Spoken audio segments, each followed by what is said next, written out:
통합당 내부에서요. 지금 이대로 가면 다음 대선 때 또 여권이 기본소득을 뿌릴 거고 재난지원금 같이요. 그러면 결국은 또 질 거 아니냐. 그러니까 우리도 기본소득제를 주자 이 소리가 나왔다. 지금 합니다. 그래서 아예 기본소득제를 이렇게 재난지원금으로 이렇게 할 게 아니라 상설화하자 하는 이야기를 미통당이 말을 했다고 합니다. 자, 우리가 뉴스 브리핑이 서포 15조를 가지고 앵그리블루 운동을 벌여가고 있는데요. 여기에 돈을 주자라는 그냥 돈을 주자라는 말이 단 한마디라도 나옵니까?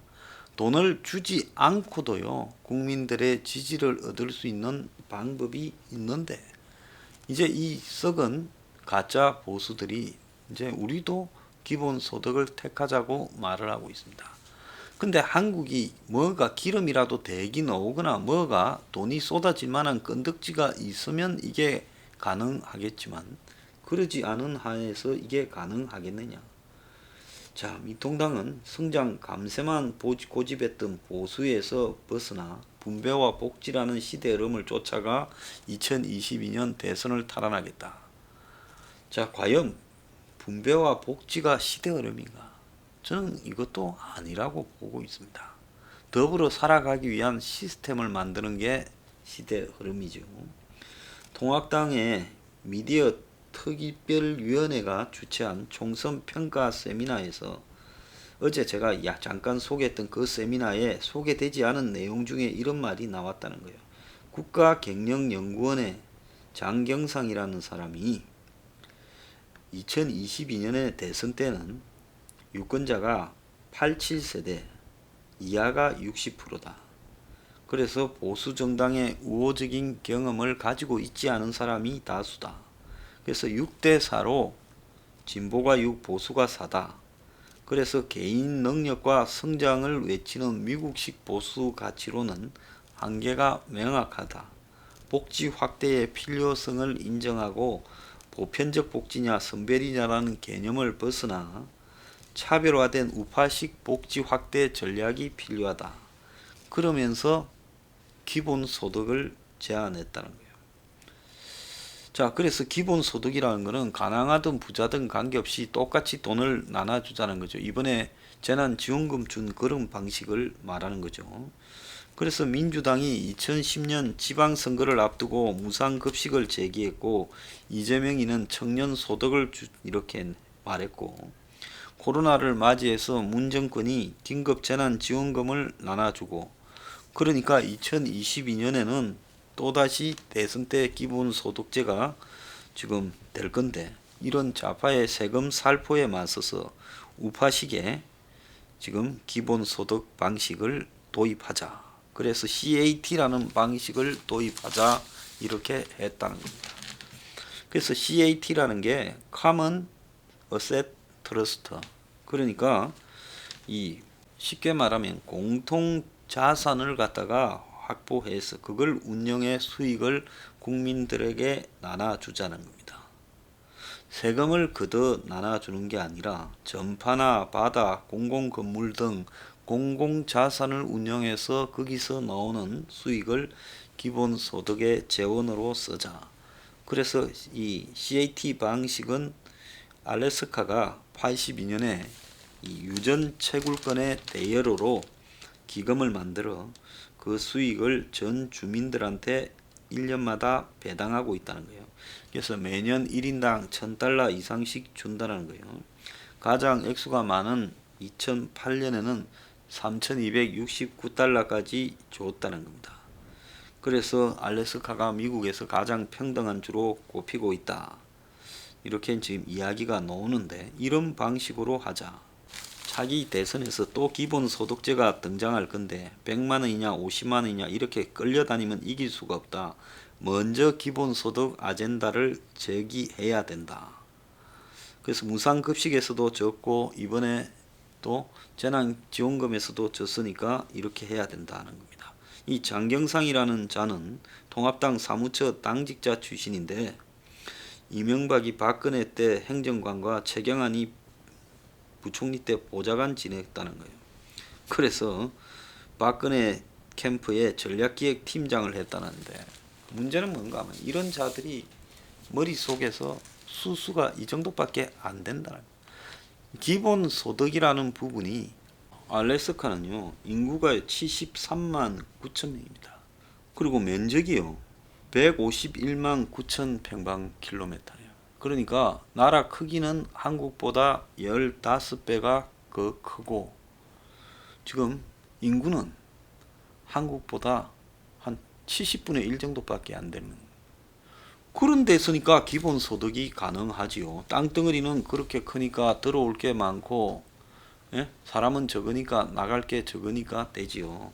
그러니까 이런 나라에서 가능한 이런 주에서 가능한 방식을 한국의 5,100만 명한테 예? 이 조그마한 땅덩어리에 수입이 들어올 게 뭐 있습니까? 팔아먹을 게 뭐 있어요? 누가 한국에 들어와서 사가갈 게 뭐가 있습니까? 세금 말고 돈 넣을 데가 어디 있어요? 우리나라 국가 수입 중에서 세금 말고 과태료 수입 말고 벌금 수입 말고 돈이 있어요? 국가에 뭘 갖다가 빌려주고 받는 수입이 있어요? 그리고 뭐 국가의 공적 빌딩이 어디 있어요? 그러니까 황당한 소리를 하고 있다는 겁니다. 저런 황당한 소리를 할 게 아니라 제가 이야기하는 국가적 주택 공급, 제공이 아니라 공급, 생산 원가로 주택을 국가가 이 서울 경기도 같은 데부터 지금 서울 경기도에서 다 졌잖아요. 서울 경기 인천에서 졌잖아요. 그러니까 주택 문제만 서울 경기 인천에서 해결하고 점차적으로 지방에 확산시켜 가도 이긴다는 겁니다. 그럼 서울 경기 인천에서 선거 다 짓는데 말할 게 뭐 있어요. 그러니까 결국은 주택 공급이라든지 이런 문제를 고민을 해야지 딱 하는 소리가 상대방이 이런 걸 쓰니까 우리도 이런 걸 고민하자는데 아무리 고민해봤자 이런 CAT 같은 것도 결국은 한국에서는 불가능하다는 거예요. 자, 딜로이트 그룹이라고요. 유명한 컨설팅 회사가 세계 13개국에 13,000명한테 물어보니까 39%가 실직 직장에서 쫓겨날까봐 공포에 빠져 있다는 겁니다. 그래서 딜로이트가 13개국에 1000명씩 13,000명한테 물어보니까 코로나로 이제 이 후유증을 물어본 거예요. 39%가 세계에서 직장에서 쫓겨날 것 같다. 국가별로는 인도가 72%, 스페인이 54%, 한국이 49%라는 겁니다. 그러니까 한국이 세계에서 직장에서 쫓겨날까봐 겁이 난다라는 세 번째 나라라는 겁니다. 일본은 31%, 중국은 33%였다는 거예요. 그래서 한국 사람들이 코로나로 제일 걱정하는 게 고용이다는 겁니다. 이 고용 부분에 대한 불안이 실제로 연말에 가시화될 가능성이 대기업부터 나타나고 있다는 겁니다. 자, 매경이 국세청 자료를 이렇게 분석을 했는데 자영업 리포트라고요.